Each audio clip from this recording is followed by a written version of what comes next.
ஆரோக்கியமான வாழ்விற்கு யோக குருஜி தனசேகரனையா நடாத்த தியான பட்டறை எதிர்வரும் 17ஆம் தேதி காலை 8:30 மணி முதல் 5 மணி வரை ஆம்பல் அரங்கு செல்வா பலஸ்.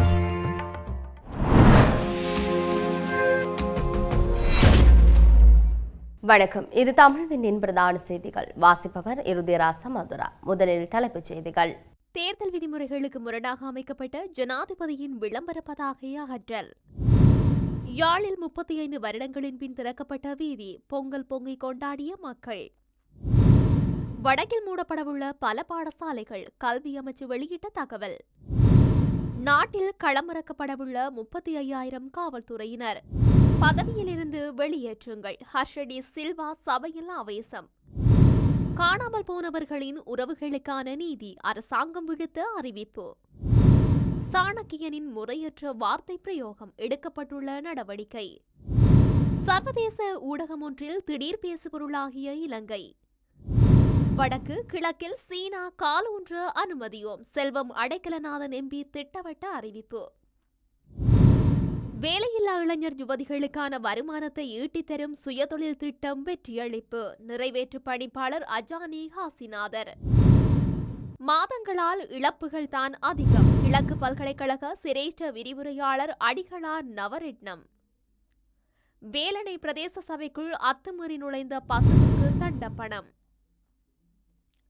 தேசிய மக்கள் சக்தியின் புதுக்குடியிருப்பு பிரதேச சபையின் தேர்தல் பரப்புரை அலுவலகம் திறந்து வைக்கப்பட்டது. தொடர்பான விரிவான செய்திகள். ஜனாதிபதி அனுரகுமார் திசாநாயக்க ஜனாதிபதியாக தெரிவு செய்யப்பட்டதன் பின்பு முதல் தடவையாக எதிர்வரும் சனிக்கிழமை மட்டக்களப்புக்கு விஜயம் செய்யவுள்ளார். இதனை முன்னிட்டு மட்டக்களப்பு மாவட்டத்தில் அவரது வருகையை அறிவிக்கும் பதாகைகள் கட்சியினரால் காட்சிப்படுத்தப்பட்டிருந்தன. இவை தேர்தல் விதிமுறைகளுக்கு முரணானது என முறைப்பாடு கிடைத்ததை அடுத்து மாவட்ட தேர்தல் கண்காணிப்பு குழுவுக்கு கிடைத்த முறைப்பாட்டை அடுத்து நேற்றைய தினமிரவு மாவட்ட போலீசாரினால் இப்பதாகைகள் அகற்றும் பணிகள் மட்டக்களப்பு மாவட்ட உதவி தேர்தல் ஆணையாளர் எம் சுபியான் தலைமையில் பணிகள் மேற்கொள்ளப்பட்டன. அத்துடன் மாவட்ட செயலக தேர்தல் கண்காணிப்பு குழு உயர் அதிகாரிகளும் இதன்போது பிரசன்னமாக இருந்தனர்.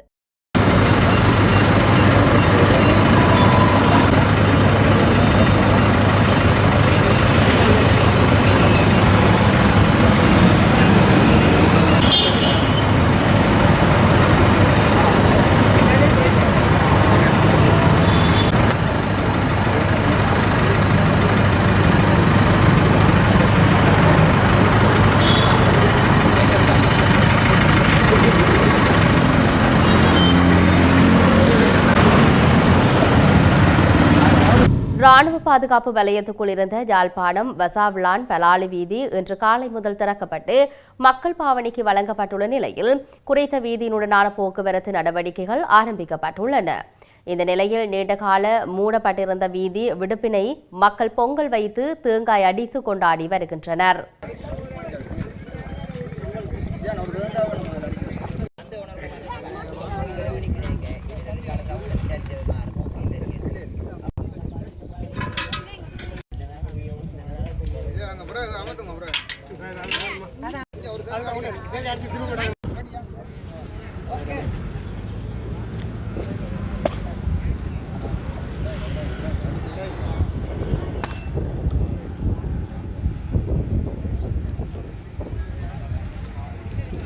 சந்தோஷம், நல்ல சந்தோஷம். அதான் வெள்ளிக்கிழமை வெள்ளிக்கிழமை பொங்குறது பஸ்ல கொண்டு வரோம். என்ன பஸ்ல? சரி. அனைவருக்கும் வணக்கம். எனது சொந்த இடம் பலாலி. என்னுடைய பேர் சார்ல்ஸ். என்னுடைய சொந்த இடம் பலாலி. என்னுடைய காணிக்கு பக்கத்தில் நிற்கிறேன். அதான் எங்களோட காணி. அது வீடு. இப்போ வீடு ஒன்றும் இல்லை, தென்னந்த தோப்பாக்கிக்கணும். எல்லாம் தென்னை விளையா இருக்குது. இதான் வீடு. வீடு பக்கத்தில் நிற்பது ரொம்ப மகிழ்ச்சி. எனவே இந்த காங்கிரஸ் துறையிலேருந்து தொண்டமார் ரோடு வீதி ஏற்கனவே விட்டாலும் எங்கள் பலாலி வீதி இப்போ கடந்த 35 வருடங்களும் எமது வீதி விடப்பட்டுள்ளது. மிக்க மகிழ்ச்சியாக இருக்குது. நாங்கள் எவ்வளோ எங்களோட கனவு நினைவாக இருக்குது. கடந்த அரசாங்கங்கள் அவ்வப்போது அந்த பல இடங்களை சும்மா காணிகளை விட்டாலும் இந்த பிரதான வீதியை விட்டிருப்பது எங்களுக்கு பெரும் மகிழ்ச்சி. என்பிபி அரசாங்கம் வந்து ஒரு மாற்றம் என்று சொல்லி இப்போ போன கடந்த மாதங்களுக்கு முதல் வசாவில் 5 வேலி வீதி விட்டாங்க. அதை விட இப்போ இந்த முக்கியமான வீதி நாங்கள் இந்த வீதியை திறக்கணும்னு சொல்லி எவ்வளோ போராட்டங்கள் ஆர்ப்பாட்டங்கள்லாம் செய்து எவ்வளோ மெனக்கள் கையளித்து இப்போ தான் கடந்த 35 வருடங்கள் பின்னர் தான் இது ஒரு எங்களுடைய கனவு நினைவாகியுள்ளது. மிக்க மகிழ்ச்சி, சந்தோஷம். இனித்தான் மக்கள் வந்து கொண்டிருக்கார்கள். இப்போ பார்த்தீங்கன்னா எல்லாம் கிடைக்கிறார்கள். பொங்க போகிறோம். அந்த வகையில் எங்களை மகிழ்ச்சி அளிக்கிறது. இந்த வீதியை விட்டது மட்டுமில்லாமல் எங்களுடைய காணிகளும் விடுவிக்கப்படணும்.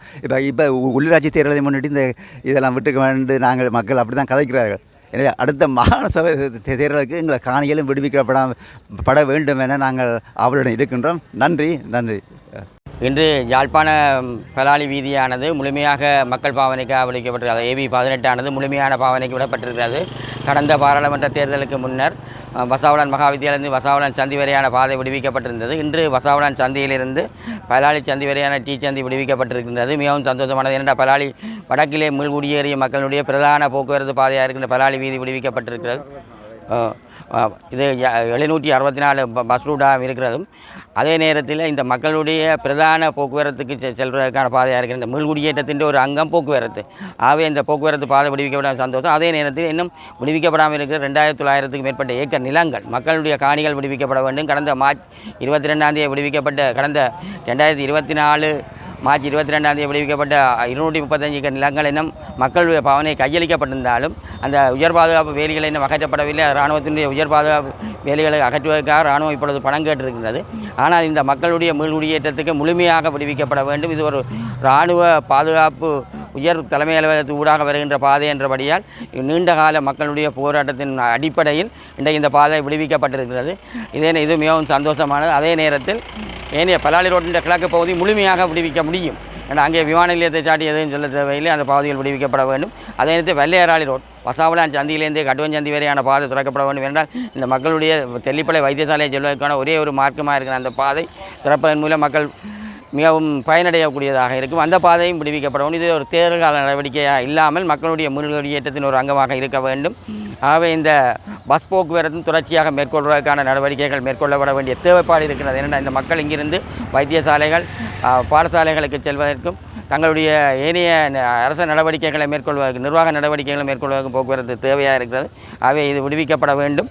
ஆகவே இந்த மக்களுடைய மீள்குடியேற்ற பிரதான அங்கமாக இருந்த போக்குவரத்து பாதையை திறந்தது மிகவும் சந்தோஷம். இன்றைய தினம் எமது மக்களின் வேண்டுகோளுக்கு நாங்கள் அதே நேரம் மக்களின் எதிர்பார்ப்புக்கு அமைய மக்களின் போக்குவரத்தை இலகுபடுத்துவதற்காக எமது அரசாங்கத்தால் எமது அரச கட்டமைப்புகளால் இன்றைய தினம் இராணுவத்தினராலும் இந்த பாதை திறக்கப்பட்டுள்ளது. இது உண்மையாகவே எமது மக்களுக்கு கிடைத்த ஒரு வெற்றியாகத்தான் நினைக்கின்றோம். பல முரண்பாடுகள் இருக்கலாம். ஆனால் இந்த வீதி துறக்கப்பட்டது என்பது மக்களின் பயணத்தில் ஒரு சிறந்த ஒரு முன்னேற்றத்தை ஏற்படுத்தி இருக்கிறது. நேரம் மிச்சத்தை அவர்களின் வேலைகளை இலகுபடுத்தி இருக்கிறது என்பது இதில் திடமான நம்பிக்கை. எதிர்காலத்தில் இந்த முன்னேற்றம் மேலும் மேலும் அதிகரித்து கொண்டு போகுமே ஒழிய குறையாது.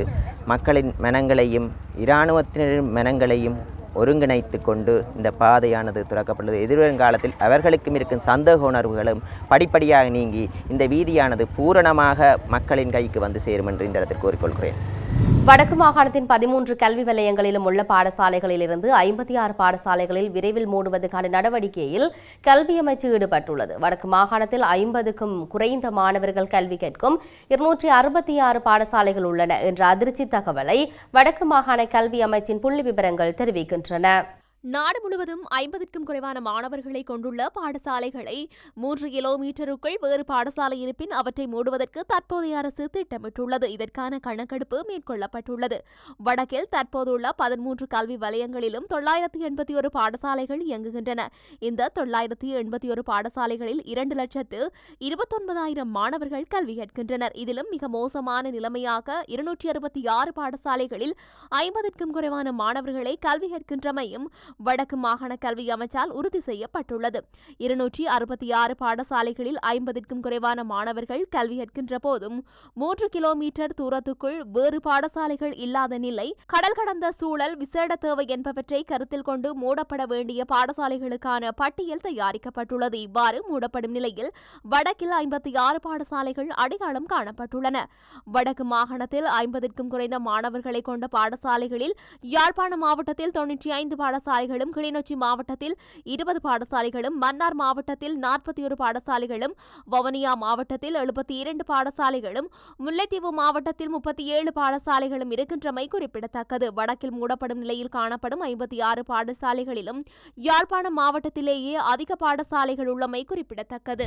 நாட்டில் எதிர்வரும் தமிழ் சிங்கள புத்தாண்டை முன்னிட்டு பொதுமக்களின் பாதுகாப்புக்காக விசேட பாதுகாப்பு திட்டம் செயற்படுத்தப்பட்டுள்ளதாக காவல்துறையினர் தெரிவிக்கின்றனர். பாதுகாப்பு நடவடிக்கைகளுக்காக 35,000க்கும் மேற்பட்ட காவல்துறை அதிகாரிகள் ஈடுபடுத்தப்பட்டுள்ளதாக காவல்துறை ஊடக பேச்சாளர் சிரேஷ்ட காவல்துறை அத்தியட்சகர் புத்திக மனதுங்க தெரிவித்துள்ளார். பட்டாசுகளால் ஏற்படும் விபத்துக்களை குறைக்க மக்கள் நடவடிக்கை எடுக்க வேண்டும் என்று சுகாதார அதிகாரிகள் கேட்டுக் கொண்டுள்ளனர். புத்தாண்டு காலத்தில் சிறுவர்கள் பட்டாசு விபத்துகளுக்கு உள்ளாகும் வாய்ப்புகள் அதிகம் என்பதால் பட்டாசுகளை பயன்படுத்தும் போது அதிக கவனம் செலுத்த வேண்டும் என்று வைத்திய நிபுணர் டாக்டர் அனுஷா தென்னே கும்புர தெரிவித்துள்ளமை குறிப்பிடத்தக்கது. ஏதாவது பிரச்சனையாக இருந்தால் அரசாங்க நிதி தொடர்பான நாடாளுமன்ற குழுவின் தவிசாளர் பதவியிலிருந்து தன்னை வெளியேற்றுமாறு நாடாளுமன்ற உறுப்பினர் கர்ச்சடி சில்வா தெரிவித்துள்ளார். அரசாங்கத்தை நிதியமைச்சின் பணிகளை தொடருமாறு தனது பணியில் தலையிட வேண்டாம் என்று நாடாளுமன்றில் அவர் கேட்டுக் கொண்டுள்ளார். நிதி பிரதி அமைச்சர் ஹர்ஷன சூரிய பெரும குழு விவகாரம் தொடர்பான தகவல்களை முன்வைத்த போதே நாடாளுமன்ற உறுப்பினர் இந்த கருத்துக்களை வெளியிட்டுள்ளார். அதன்போது மேலும் கருத்து தெரிவித்த ஹர்ஷடி சில்வா, எங்களை குற்றம் சாட்டாதீர்கள், தவிசாளராக நான் அந்த பணியை முறையாக செய்து வருகின்றேன். பிரச்சனை ஏதும் இருந்தால் அனைவரும் ஒன்றிணைந்து என்னை தவிசாளர் பதவியிலிருந்து வெளியேற்றுங்கள் என்றார். காணாமல் போனவர்கள் தொடர்பான அநீதிகளால் பாதிக்கப்பட்டவர்களுக்கு நீதியை உறுதி செய்வதில் அரசாங்கம் உறுதியாக இருப்பதாக பிரதமர் ஹருணி அமரசூரிய தெரிவித்துள்ளார். நாடாளுமன்ற உறுப்பினர் ராசமாணிக்கம் சாணக்கியனின் எழுப்பிய கேள்விகளுக்கு பதிலளிக்கும் போது பிரதமர் நாடாளுமன்றத்தில் இதனை தெரிவித்தார். காணாமல் போனவர்கள் தொடர்பான பிரச்சினையினால் பாதிக்கப்பட்டவர்களுக்கு நீதி வழங்குவதில் அரசாங்கம் உறுதியாக உள்ளது. இருப்பினும் இந்த விசாரணைகளை நாங்கள் தனிப்பட்ட அடிப்படையில் நடத்த முடியாது.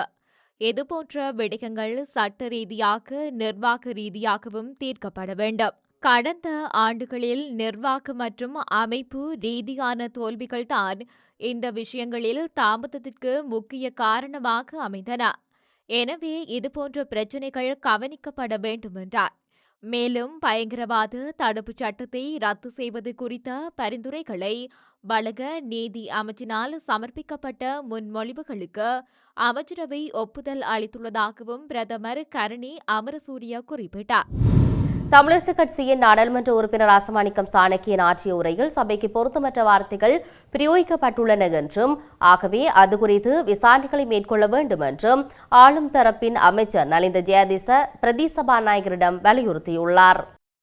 நாடாளுமன்றத்தில் நேற்று நடைபெற்ற அமர்வின் போது சாணக்கியன் வடக்கு மற்றும் கிழக்கு மாகாணங்களில் நிலவும் அடிப்படை பிரச்சினைகள், மாகாண சபை தேர்தல், புதிய அரசமைப்பு உருவாக்கம் குறித்து பிரதமரிடம் கேள்விகளை முன்வைத்தார். இதற்கு பதிலளித்ததன் பின்னர் பிரதமர் கருணி அமரசூரியா சக நாடாளுமன்ற உறுப்பினர் பயன்படுத்திய வார்த்தை பிரயோகம் மற்றும் மொழிநடை சபைக்கு பொருத்தமற்றவையாக உள்ளன. இவ்வாறான செயற்பாடுகளுக்கு இடமளிக்காதீர்கள் என்று சபைக்கு தலைமை தாங்கிய பிரதி சபாநாயகர் ரெஸ்வி சாலியிடம் வலியுறுத்தினார். இதனைத் தொடர்ந்து எழுந்து உரையாற்றிய அமைச்சர் நலிந்த ஜெயதிச பிரதமரிடம் கேள்வி எழுப்பிய நாடாளுமன்ற உறுப்பினர் சாணக்கியன் நாடாளுமன்றத்துக்கு பொருத்தமற்ற வார்த்தையை பயன்படுத்தியுள்ளார். இதனை சபாநாயகரின் கவனத்துக்கு கொண்டு சென்று முறையான விசாரணைகளை மேற்கொள்ள வேண்டும். இவ்வாறான செயற்பாடுகளுக்கு இடமளித்தால் நாடாளுமன்றத்தின் கௌரவம் மலினப்படுத்தப்படும். ஆகவே இந்த விடயம் குறித்து அவதானம் செலுத்துங்கள் என்று சபைக்கு தலைமை தாங்கிய பிரதி சபாநாயகரிடம் வலியுறுத்தினார். இந்த விடயத்தை சபாநாயகரின் கவனத்துக்கு கொண்டு செல்வதாக சபைக்கு தலைமை தாங்கிய பிரதி சபாநாயகர் குறிப்பிட்டுள்ளார். அமெரிக்க நிர்வாகம் விதித்துள்ள புதிய கட்டண திட்டங்கள் குறித்து சர்வதேச ஊடகம் ஒன்று நடாத்திய விவாதத்தில் எதிர்பாராத விதமாக இலங்கை முன்னிலைப்படுத்தப்பட்டுள்ளது. அமெரிக்கா உடனான இலங்கையின் வர்த்தக சமநிலையின்மை குறைவாக இருந்த போதிலும் இலங்கையை கட்டண பட்டியலில் சேர்ப்பதன் பின்னணியில் உள்ள தர்க்கம் தொடர்பில் குறித்த ஊடக விவாதத்தில் கேள்வி எழுப்பப்பட்டுள்ளது. அதற்கமைய அமெரிக்கர்கள் இலங்கையிலிருந்து நிறைய துணிகளை வாங்குகின்றார்கள். ஆனால் இலங்கை அமெரிக்காவிலிருந்து அதிக எரிவாயு விசையாழிகளை வாங்குவதில்லை. அது சரி செய்யப்பட வேண்டிய வர்த்தக ஏற்றத்தாழ்வு அல்ல என்று விவாதத்தின் போது குறிப்பிடப்பட்டுள்ளது. மேலும் இலங்கை, ஜோர்டான் மற்றும் சாம்பியா போன்ற நாடுகளை பட்டியலில் பார்த்ததில் ஆச்சரியத்தை ஏற்படுத்தியுள்ளதாக அந்த ஊடகத்தின் தொகுப்பாளர் தெரிவித்துள்ளார். அத்துடன் பரஸ்பர வர்த்தகம் எவ்வாறு கணக்கிடப்படுகின்றது என்பதில் தவறான தத்துவத்தை இந்த வரியுத்தி பிரதிபலிக்கின்றது என்றும் அவர்களால் சுட்டிக்காட்டப்பட்டுள்ளது. அமெரிக்க ஜனாதிபதி டொனால்ட் ட்ரம்ப் கடந்த வாரம் இலங்கை உட்பட பல நாடுகளுக்கு பரஸ்பர வரி விதிப்பை அறிவித்தார். இதன்போது இலங்கைக்கு 44% வரியை விதிப்பதாக அறிவிக்கப்பட்டது. இதனைத் தொடர்ந்து இலங்கையின் பொருளாதார நலனை கருத்திற்கொண்டு அரசாங்கத்தால் அமெரிக்காவுடன் வரி விதிப்பு குறித்து பேச்சுவார்த்தை நடத்த திட்டமிடுவதாக தெரிவிக்கப்பட்டது. சீனாவின் அனுசரணையில் சீனாவின் அடிவருடிகள் இந்தியாவுடன் அனுர அரசு கைச்சாத்திட்டுள்ள ஒப்பந்தங்களை குழப்ப நினைத்தால் நிச்சயமாக அதனை எதிர்த்து நிற்போம். அதேபோன்று வடக்கு மற்றும் கிழக்கில் சீனாவின் எந்த நடவடிக்கையும் மேற்கொள்வதற்கு அனுமதிக்க முடியாது என்பதையும் கூறிக்கொள்கின்றேன் என ஜனநாயக தமிழ் தேசிய கூட்டணியின் வன்னி மாவட்ட நாடாளுமன்ற உறுப்பினர் செல்வம் அடைக்கலநாதன் தெரிவித்துள்ளார். பாரத பிரதமர் கடந்த வாரம் இலங்கைக்கு வருகை தந்திருந்தார். இதன்போது பல ஒப்பந்தங்கள் கைச்சாத்திடப்பட்டன. இந்த விடயம் சீனாவுக்கு வலிக்கும் என்றும் அமெரிக்காவுக்கு வலிக்கும் என்றும் இங்கே பலர் கதைக்கின்றனர். ஆனால் எங்களை பொறுத்தவரையில் இலங்கையை மேலே கொண்டு வருவதற்கான முயற்சியை முதலில் செய்தது இந்தியாவே. இது பக்கத்து நாடு. இந்த ஒப்பந்தங்கள் சரியானவை என்றே கூற வேண்டும். இந்நிலையில் சீனாவின் அனுசரணையில் சீனாவின் அடிவருடிகள் இந்த விடயத்தில் குழப்ப நினைத்தால் நாங்கள் நிச்சயமாக அதனை எதிர்த்து நிற்போம். அதேபோன்று வடக்கு மற்றும் கிழக்கில் சீனாவின் எந்த நடவடிக்கையையும் மேற்கொள்வதற்கு அனுமதிக்க முடியாது என்பதையும் கூறிக்கொள்கின்றேன். பட்டளந்த வதிமுகாம் விடயத்துடன் தொடர்புடையவர்கள் எவராக இருந்தாலும் தண்டிக்கப்பட வேண்டும் என்ற கருத்தையே கொண்டுள்ளோம். இவ்வாறான விடயங்கள் சிங்கள தேசத்தில் நடக்கும் போது ஏதோ ஒரு வகையில் அது தொடர்பில் விசாரணை நடத்தவோ அது தொடர்பில் ஆராய்வதற்கான குழுவை அமைக்கவோ மற்றும் அறிக்கையை நாடாளுமன்றத்தில் சமர்ப்பிக்கவோ நடவடிக்கை முன்னெடுக்கப்படும். இதன்படியே பட்டளந்த அறிக்கை வந்துள்ளது. ஆனால் வடக்கில் கிழக்கில் தமிழ் பிரதேசங்களில் பல விடயங்கள் நடந்துள்ளன. 1983 தமிழ் மக்கள் கொழும்பிலிருந்து விரட்டப்பட்டனர். சிறைகளில் தங்கத்துறை, குட்டிமணி ஆகியோர் படுகொலை செய்யப்பட்டனர். 1983 கலவரம் வெலிக்கடை சிறைச்சாலையிலேயே உருவாக்கப்பட்டது. இந்த கலவரம் தமிழருக்கு எதிரானது என்பதால் அது தொடர்பான விசாரணைகள் கைவிடப்பட்டன. சேர்க்கையில் எனப்படும் இளம் பெண்கள் அமைப்பினால் ஆரம்பித்து வைக்கப்பட்டுள்ள வேலையில்லா இளைஞர் யுவதிகளுக்கான வருமானத்தை ஈட்டித்தரும் சுயதொழில் திட்டம் மிக குறுகிய கால பகுதிக்குள் வெற்றியளித்துள்ளதாக அந்த அமைப்பின் நிறைவேற்று பணிப்பாளர் அஜானி காசிநாதர் தெரிவித்தார்.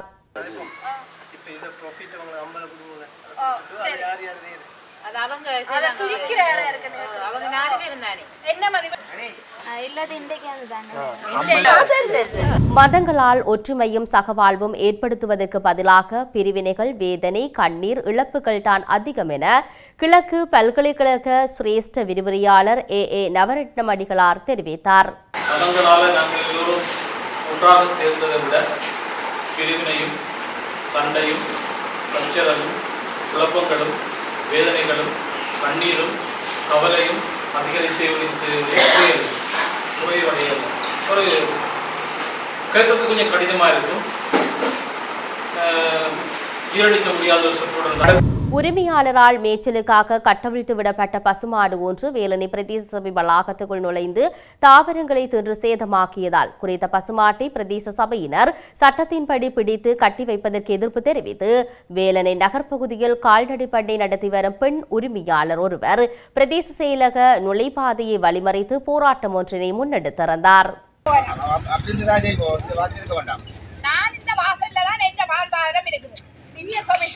எங்க வாழ்வாதாரம் இருக்கு.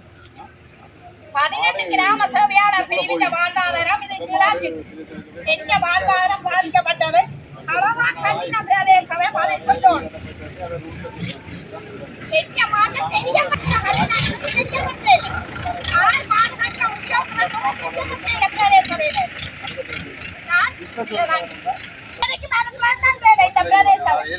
நான் இதுதான் இருப்பேன்.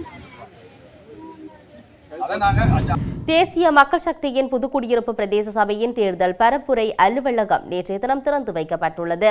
குறித்த நிகழ்வானது பிரதேச சபையில் போட்டியிடும் வேட்பாளர் ப. பரமேஸ்வரன் தலைமையில் நடைபெற்றது.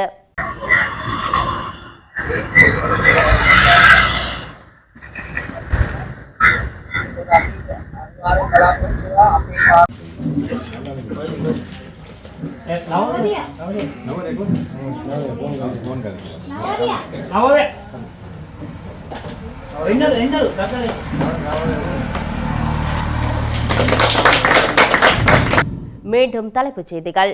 தேர்தல் விதிமுறைகளுக்கு முரணாக அமைக்கப்பட்ட ஜனாதிபதியின் விளம்பர பதாகை அகற்றல். யாழில் 35 வருடங்களின் பின் திறக்கப்பட்ட வீதி, பொங்கல் பொங்கி கொண்டாடிய மக்கள். வடக்கில் மூடப்படவுள்ள பல பாடசாலைகள், கல்வி அமைச்சு வெளியிட்ட தகவல்.